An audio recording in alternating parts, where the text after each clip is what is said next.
One, two, three. Wellness Week Live. What's up, everybody? Hey, Look at that Magnus, guy, Anthony, DJ me, Anthony. Tim. What's up?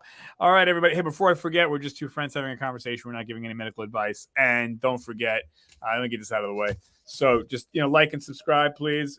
Again, we're climbing up every day, another, couple subscribers. Okay, so today's topic is fibromyalgia.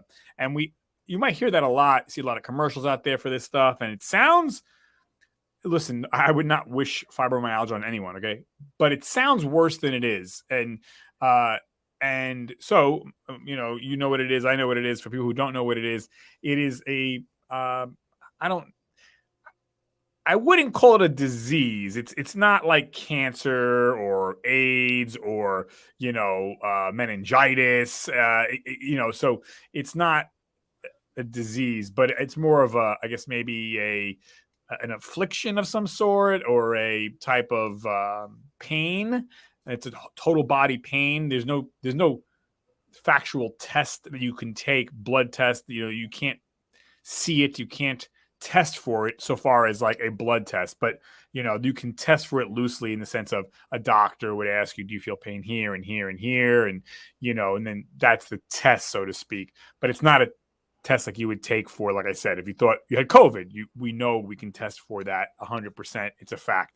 Fibromyalgia is a little bit more opaque and spectrum, but I have some friends that have it. So Magnus, I would say that's one of the problems with pain, because pain can't really be measured. right. So it's very individual. Right. And also, like, how pain works is very different from individual to individual too. So right. so this is a very, I would say, is a very tricky kind of thing to deal with. And right. it feels a little bit like that this, like, on some people, that the central nervous system has gone haywire. Right. By the way, if you go on the mayoclinic.com, which is the world premier health institution, it says right here, fibromyalgia, this is a good definition, is a disorder. So it's not a disease. It's not an affliction. It's a disorder characterized by widespread muscular skeletal pain accompanied by fatigue, sleep, a lack of sleep, memory, and mood issues. So researchers believe, they don't know, but they believe that fibromyalgia amplifies painful sensations. Okay. And so, the symptoms are widespread pain, fatigue, again, cognitive difficulties. It affects more women than men, and it might be genetic. It can sometimes. So how does it happen? They think, they don't know. Maybe after an infection of some sort, it appears to trigger, aggravate, or make fibromyalgia. Physical or emotional events, post-traumatic stress. Risk factors for fibromyalgia include your sex, meaning if you're a man or a woman, usually it affects women. All right, so my thing would be, I honestly, I don't know, Magnus, tell me what you think. I don't care what affliction or problem you have in your life, whether it's God forbid, a life and death disease, or you have a hangnail on your toe. I'm always of the ilk that proper rest, proper nutrition, and proper exercise, proper relationships, healthy relationships can help manage everything. I'm not saying it's a cure, but when you eat right, sleep right, exercise right, and have proper relationships, meaning good connections with family and friends or a therapist, in my opinion, that helps 50%, if not more, if not can cure a lot of things. What do you think? Yeah, no, like, same thing. I looked into the Mayo Clinic too, that the article about it, and also Wikipedia, because I kind of, like, I did not have any deeper knowledge. And it's body pain. That's what I heard. That was the only connection that I had before it. But it's interesting, because the things that they point out that could be helpful is physical activity. So basically training, and it points out both, like, resistance training and cardiovascular training. So looking at it from that perspective, to start out with,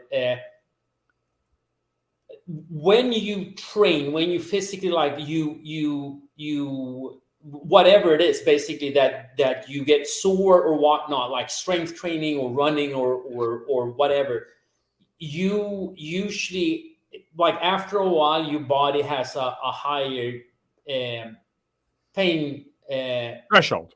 threshold. So whatever, even if it's hurting, it's not that bad. We're like, yeah, it's like your body's used to pain, and it's like we're not dying. It's just something that's there that kind of pushes us along, that we kind of know where it's from. Yeah, and exercise releases endorphins and makes you happy. Exactly, and that's another thing. So we basically, there's several kind of pointers why training would be good in this case. By the way, if someone says they have fibromyalgia, right? My question to them would be, are you drinking soda? Are you eating cereal? Are you eating cake and pasta and bread? It's lifestyle. All sugar, which is not going to cure fibromyalgia, but boy, it's going to ramp it up, because processed sugar ain't helping you. That's for damn sure. These juicy drinks and the mocha latte, frappuccino, latte, 10,000 calories. Sugar. Again, it's just a lifestyle. Poor sleep. If you're using like overusing drugs, pharmaceutical drugs, alcohol, whatever it is. You're eating candy every day. You think that's helping fibromyalgia? Of course. I mean, it's not gonna help you in the long run. And that kind of segues into another thing, is that a lot of the so-called, or like the people that end up with this thing is that they have a poor gut health. Usually they have less variety in gut bacteria, they have less bacteria and things like that, and that kind of brings us also into the gut and the brain connection, which the brain is part of the central nervous system. So of course, like, there's definitely, I mean, again, there's when you have a good gut health, a lot of the feel good chemicals gets produced in your stomach and in your intestines. So if you have poor gut health, of course, that's going to, like, those chemicals will be reduced automatically. So you're basically digging yourself into a hole. So if you have pain, I assume that the pain is going to start feeling worse. Right. And poor gut health means, again, you're eating cereals, you're eating drinking sodas or diet sodas, your alcohol, your cake, your cookies, your pasta, your bread, flour products. It's sugar, your cake and cookies, chips, juicy drinks, and sitting still. Right. Well, yeah. Which is becoming a huge problem, that we're like, the thing is, our bodies function so much better when we're moving. 100%. And when we're fueling it with the right things. And I mean, like, again, we're sounding around like broken records, but it's also like Wellness Week. We're talking about like feeling better and how to do it. So and a lot of kind of the ways of feeling better are the same thing, like taking care of your sleep, physical activity, eating nutritious food, and so on. Is it going to cure? It ain't going to cure fibromyalgia, but it'll greatly help it. Yeah, for sure. And I think that I don't have much to add to it. I mean, we could probably have an hour to like talk about it, but I think we got a minute to go, buddy. Yeah, so that's why, like, let's move on to the next. Yeah, well, so what I was gonna say is, though, I think could also help fibromyalgia is omega-3 fatty acids. Eating foods rich in omega-3. That's salmon. That's what do you call it?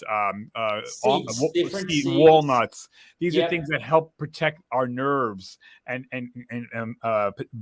bananas, stuff with the magnesium and potassium, things like that. So again, nature, God made, not man made. Fruits and vegetables, all gonna help your nervous system. Anyways, but okay, so wait, so Magnus, we're going to end this show because we're committed to these 10-minute shows now, right? Let's do it. So, okay. So, ladies and gentlemen, thank you very much. Check into our next show, which we're going to be talking about what makes a good coach, okay? Thanks, everybody. Thank you, Magnus. I'll see you in the next show. I'm out of here. Everyone, we're out of here. Thank you. Don't forget, like and subscribe.